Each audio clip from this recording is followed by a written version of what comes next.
દાહોદ જિલ્લાના ઝાલોદ નગરપાલિકા સ્થાનિક સ્વરાજ ચૂંટણીને લઈને વહીવટી તંત્ર દ્વારા તમામ તૈયારીઓ પૂર્ણ કરાઈ છે ત્યારે ચૂંટણીના તમામ બૂથો પર તમામ સ્ટાફની ફાળવણી કરી દેવામાં આવી છે। PI PSI head constable SRP સહિતનો તમામ સ્ટાફ તમામ બૂથો પર ખડકી દેવામાં આવ્યો છે। કાયદો વ્યવસ્થા જળવાઈ રહે તેમજ શાંતિપૂર્ણ વાતાવરણમાં મતદાન થાય તે માટે વહીવટી તંત્ર તેમજ પોલીસ તંત્રના તમામ તૈયારીઓને આખરી ઓપ આપી દેવામાં આવી છે। ઝાલોદ નગરપાલિકાની ચૂંટણી તારીખ 16/2/2025ના રોજ રવિવારે યોજાનાર છે।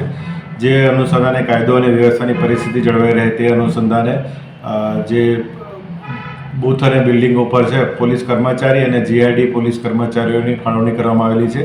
તેમજ પોલીસ મોબાઈલ અને સેક્ટર મેજિસ્ટ્રેટ મોબાઈલમાં પણ પોલીસ કર્મચારીઓની ફાળવણી કરવામાં આવેલી છે।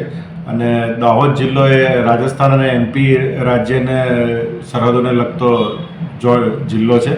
જે ચેકપોસ્ટ ઉપર પણ પોલીસ અધિકારી અને કર્મચારીઓની 24 કલાક ફાળવણી કરવામાં આવેલી છે।